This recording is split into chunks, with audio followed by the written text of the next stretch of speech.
Hello everybody, how's it going today? Superfiend here, and welcome back to Whacky World. This is, of course, my long-running Planet Coaster series. And you can see here today we are decorating the planter scenery elements in between the paths again. We did this in the last video. The difference between the two videos is that the last video, the paths that we were working on were closer to the entrance of the pirate area where there's more of the major pirate scenery and pirate buildings.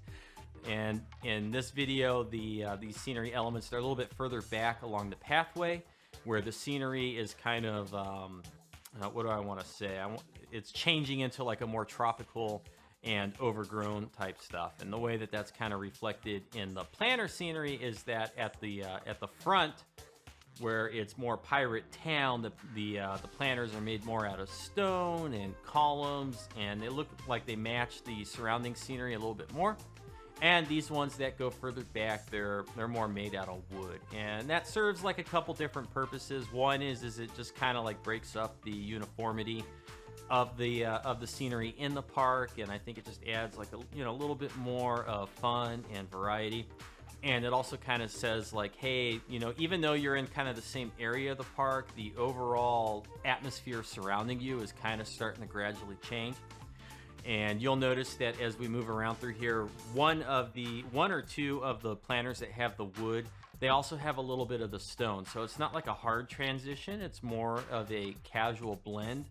And in that note, I've kind of thought about maybe putting together a Planet Coaster video to talk kind of like about how to blend scenery elements together. Like you're in one part of a park and you want to transition like to another part of the park. How would you blend or transition that scenery smoothly so that somebody who's walking casually along the path, if they weren't paying attention, they wouldn't really notice that it's happening. But if you were to just pick them up from one spot to another and plop them down, 100 feet further down the path, they would like look around and say, wow, everything looks different than where I was just a little bit ago. And I don't know if I'm going to make a video like that. It's just something I've been thinking about.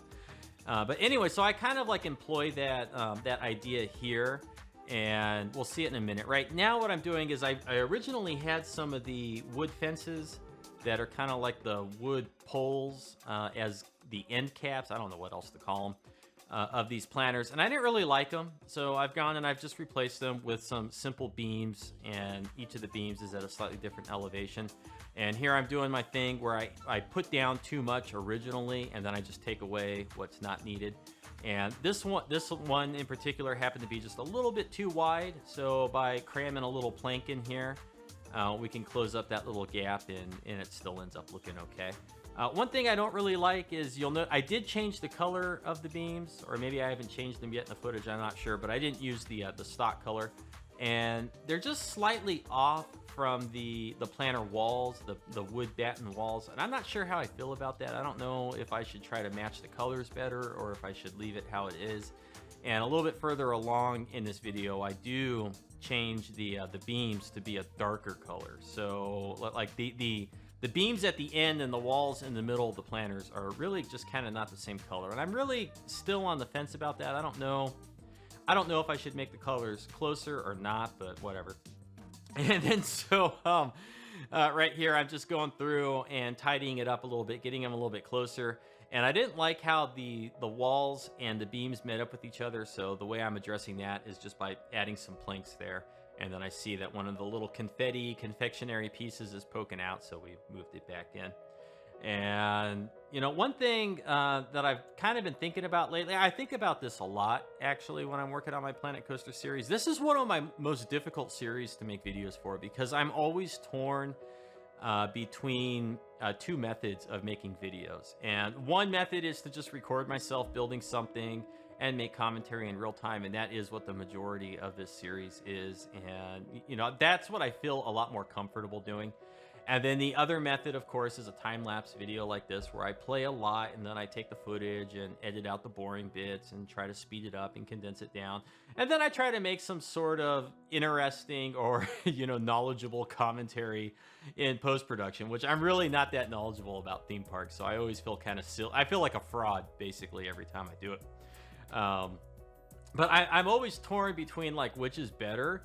And if I do it the first way, where I just like make videos and do it all in real time, then I can put out like 2 or 3 videos a week, and not a whole lot actually gets finished in the park. So it's like there's lots of videos, but each video doesn't encompass a lot of progress in the park. If I do it this way with a time lapse, I can make progress. Like the video that it ends up being released will show a lot of progress overall. But from the time I record it to editing it and then sitting down and getting the commentary together, it's really kind of only realistic for me to get like one of them out per week. So at the end of the day, or overall, it's like the progress in Whacky World, regardless of the method I choose, ends up being about the same. So, you know, if I play Planet Coaster for 2 hours a week and record in real time, that's one way to do it. Or I could play for about 2 hours, and then it takes me about a week to get everything put together for a time lapse. And so it's like a balance. Do I want to do 3 videos and not get as much done in each one? Or do I want to just, you know, put out one video that's easier for people to digest and watch? And I'm always on the fence about it. I kind of brought it up in the last stream, and there was at least one person, and there might have been another, that said they really enjoy seeing the process of everything being built. So that's like kind of against the whole time-lapse thing. But then a lot of community or a lot of content creators for Planet Coaster do time lapses. So I just never know. I never know. And I'm curious if any of you have any opinions about one that's better than the other. Because at the end of the day, like I said, the rate at which Whacky World progresses ends up being about the same. It's just what's different is how many videos get released and the type of commentary I try to make. Now, what we were just watching there while I was rambling about all that nonsense is the centerpieces there is kind of like my strategy again of overbuild and then take away what you don't want. So I made 3 different buildings that are just those little wood columns with the wood posts sticking out the top. And then I had other buildings that were the ropes, and they have like a little wood foundation. And so when I was designing, like when I originally designed these planners, I thought I kind of kept the same idea that I had with the ones that we did in the last video, where is I wanted them to have some height and elevation, but I don't want them to completely block line of sight. And the other ones we did that with the stucco columns, and then we didn't have anything in between the columns except maybe a tree or some foliage here and there. These ones I decided because we're traversing further into the park where it's like there's more foliage and overgrowth and it's more tropical. I decided I wanted to have foliage in between the posts, and so we did that with the ropes and with the ivy. I think it's the ivy growing up in between them. And that's also something I did a long time ago in the food court that's over by Kraken Voyage, the food court that's like on the pier or the dock or whatever. I did that little rope thing and put some foliage on it, and I really liked the way it looked over there, so I decided that it would work well here. And it accomplishes my goal of representing that we're going further into like a more overgrown area, but it still doesn't completely block line of sight. And then now what I'm trying to do is I'm just going to hit each planner individually and try to dress it up with some pirate scenery. And you're going to see here I struggle and then eventually abandon the idea of adding one of the pirate animatronics, kind of like one of the one that's sitting. I thought it would be cool if I could put them on some barrels and have them sitting up here. But once again, the big boxes and the poles that are attached to the animatronics becomes kind of an issue. And I really wish that we had kind of more scenery options with the scenery pieces. Like for animatronics, one of the things I'd like to see is I'd like to be able to turn off the box and the pole so that they're not really an animatronic, but more of just like a fixture or a statue, and they don't have like this extra machinery attached to them. And here's the thing I'm talking about right now. So you'll see kind of like I go through a little test here to see if I could hide it and the little box poking out, and I just don't like the way it starts changing everything, so I just abandoned the idea altogether. But I thought it would have been really cool to have them sitting up there. And on that same note, I was watching one of Stan Wolf's more recent videos. It's a oh crud, I can't remember what it was. It's a building. It's like a restaurant. It's got a shark coming out, and Ted Nugent, like someone said it's related to like Ted Nugent. I don't remember.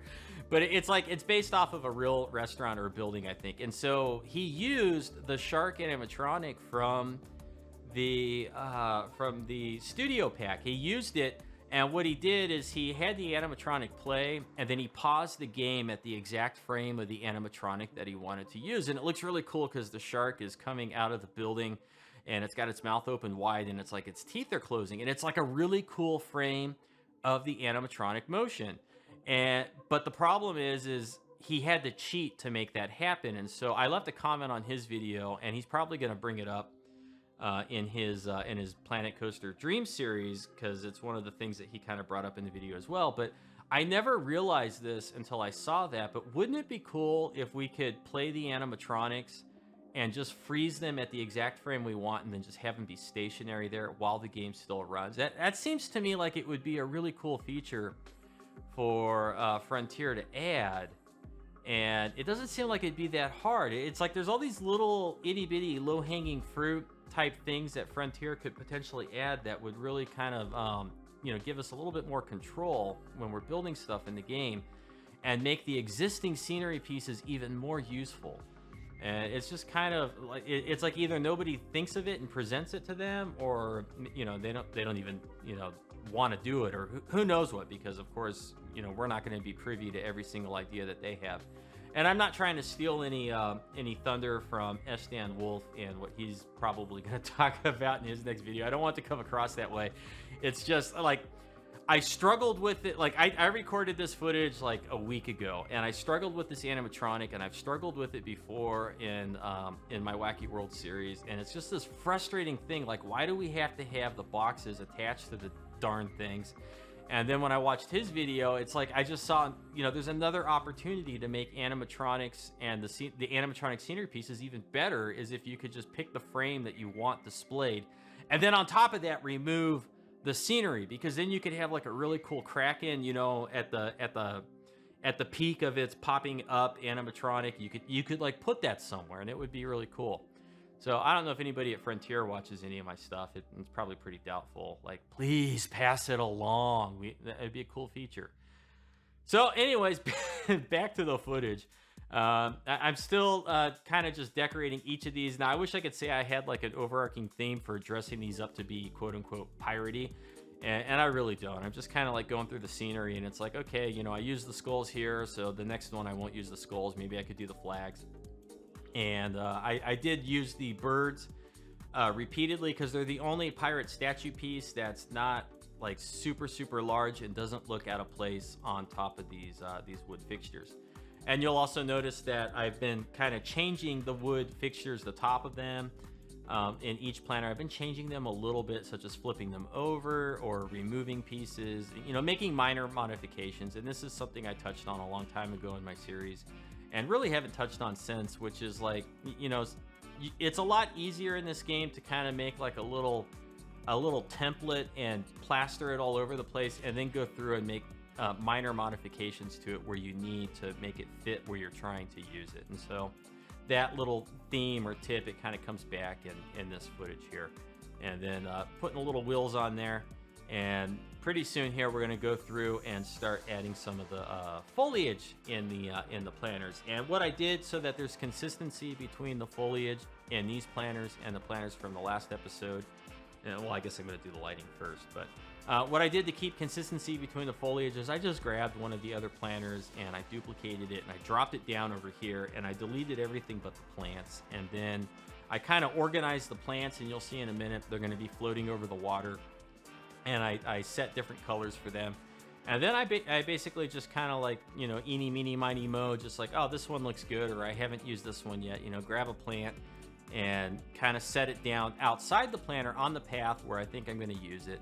And then again, these planners suffer from the same problem as the previous planners, where they're a little bit too narrow to use the bushes and stuff right side up. So I had to like constantly flip the bushes over on their side, or rotate them by 90 degrees in the vertical plane, or no, rotate them 90 degrees about the horizontal plane, whatever, and to get them to fit. And so you'll see that process in just a minute. And overall, I think it looks really good. And then I did also do a live stream recently for Planet Coaster, and that one was focused on paths too, although these paths were kind of over behind stockades, which you can kind of see in the background right there. That's where the Hellion Ring is. And had a good fun, I think about 2 hours with people who showed up and decorating those. And those planners or those scenery elements are a little bit different from these ones in that they do block the line of sight into the rest of the park so that you can't see around them, and I explained why in the stream there. But we didn't get them finished, so probably in the next episode that I do for Whacky World, it's either going to be a time lapse or just real-time footage of me working on those planners. I'm not really sure which I prefer. I kind of like the idea of a time lapse because I'm just going to be doing the same thing over and over and over again, and I don't really know if that's exciting or interesting for everyone to watch as viewers. So I kind of feel like a time lapse would be a better format for it, but I don't know if I get like an overwhelming number of comments on this video that say, no, Superfiend, do it in real time and just do commentary and make more videos, then, you know, I'll consider doing it that way instead. But right now my plan, I think, is a time lapse. And then there's still a few other areas that we have to hit in this back corner of Whacky World, this pirate area, before I would consider it done. And what are they? There's like, I threw down a whole bunch of buildings and stuff over in the little pirate town that I need to kind of move around and place them nicely and make them look good. And there's a few scenery things over there I need to clean up. I need to resize the original pirate food court that I made a long time ago, like, I don't know, episode 50 or 60, something like that. It's the one that's kind of by the entrance. It's with the Planet Coaster picnic benches. When I built it, we didn't have picnic benches yet, and then when I added the actual Planet Coaster picnic benches, the whole food court is just too giant for those picnic benches. So I need to kind of shrink it down so it kind of looks like it's the right scale. And I think I'm going to make like a little sandbox outside the food court where like kids could sit and play in the sand. And that's kind of, I'm getting that inspiration from Legoland down in Southern California. They have a little kids coaster. I think it's called the Coastersaurus. Anyways, it's a real small coaster, and really little kids can go on it. It's like a 32 or 36 inch height limit. I think it might be 32. And right outside of it, there's a little sandbox. And so I was like, you know what? It'd be right across from the playground in Whacky World. And when I shrink the food court down, there's going to be like this extra space there. And so, you know, right across from the playground, right by the food court, why not add like a little sandbox for the kids to play in? And that kind of works well because if you were a parent trying to eat in that food court, you know, your kid could, you know, be goofing off in the sandbox. You know, you could sit at a table and see them playing in a sandbox, and the people you're with could go get in line and get some food and bring it over to you. So that it kind of fits that pretty well. There won't be any people walking through it or interacting with it because it would just look ridiculous. But I think we're going to put a little sandbox out there. And then some of the shops that I've scattered about, they still need like roofs. And I really want to do like a straw roof. There's a scenery piece which is like a small pirate hut and a large pirate hut, and they have these really good textures for like palm leaf roofs or like thatch roofs, I guess. But the problem is they got the floor and the wall and stuff attached to them. So when you put them on top of buildings, the floor like sinks in, and then the vendor clips through it. So it looks bad. Some people kind of use some people use the fairy tale roofs sometimes, and it looks okay, but I don't know if I like the straw fairy tale roofs. But anyway, some of the shops, one of the shops is like right behind the camera, like off to the right a little bit, but they need roofs, so we still need to do that. And then what else do we need to do before this whole pirate area is done? I've thought about adding transfer tracks to some of the rides. Kraken Voyage, well, all the roller coasters basically. So Hidden Temple, Kraken Voyage, and the Lost Gardens.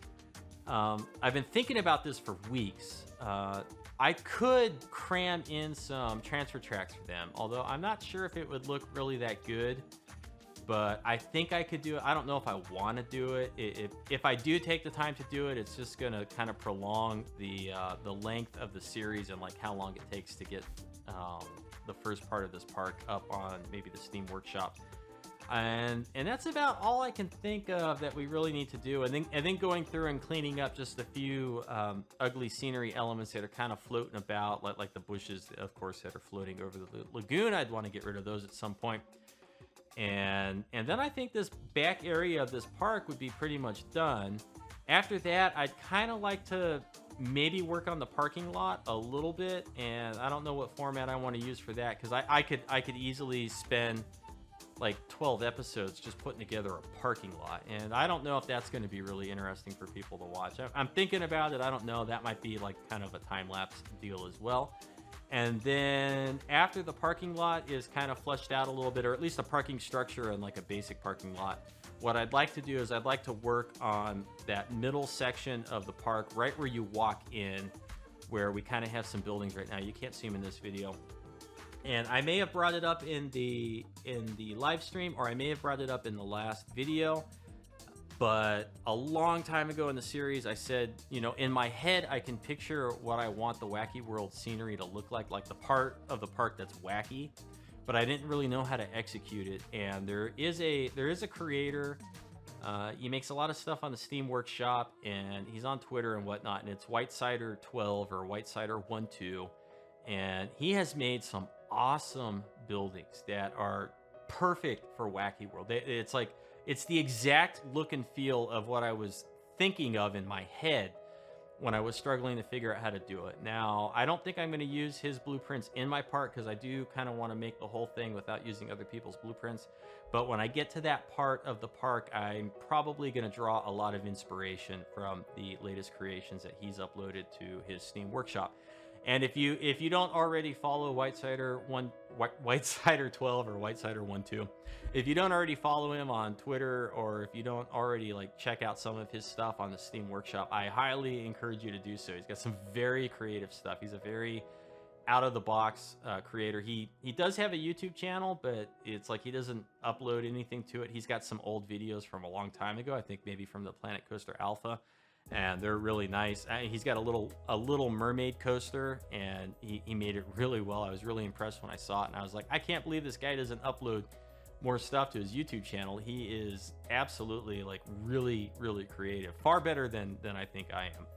But anyway, so that's kind of like the roadmap, things I'm thinking about, stuff that you may see coming up. And you know, a long time ago, I've mentioned this before, a long time ago when I started this series, I thought, you know, maybe 30 episodes, maybe 60 to get like the whole park done. And here we are. It's episode, I think, 117.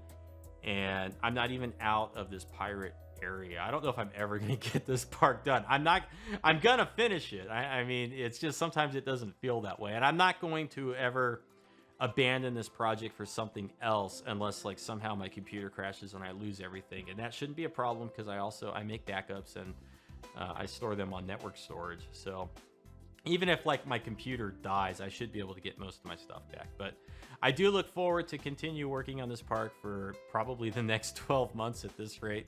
And I do hope sometime this year to have a version of it uploaded to the Steam Workshop that at least includes the pirate area that I've been working on for so long. What I will probably do at that point is I'll probably like make this season 1 of Planet Coaster, and I'll probably start a new Planet Coaster playlist. I'll call it like season 2. It will still be Whacky World, but that way I can like start the episode counter over at 1.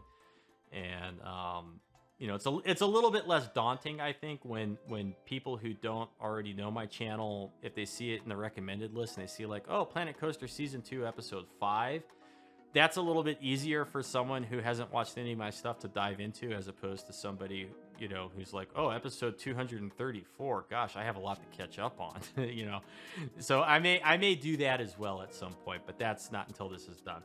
So here we go. I've managed to ramble on for 25 minutes or so, pat myself on the back. I hope it was coherent. It's not always coherent, I think, when I go back and listen to it. And we got some of the little scenic shots here where you can see how the planters look overall. And again, I think they look really good.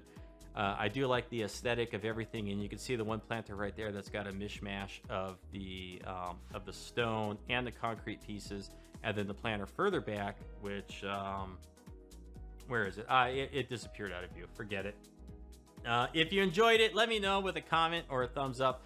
Of course, comments and thumbs up help to help my videos gain traction, and they help to grow the channel. I want to thank all you guys who take your time, and guys and gals. I always say guys.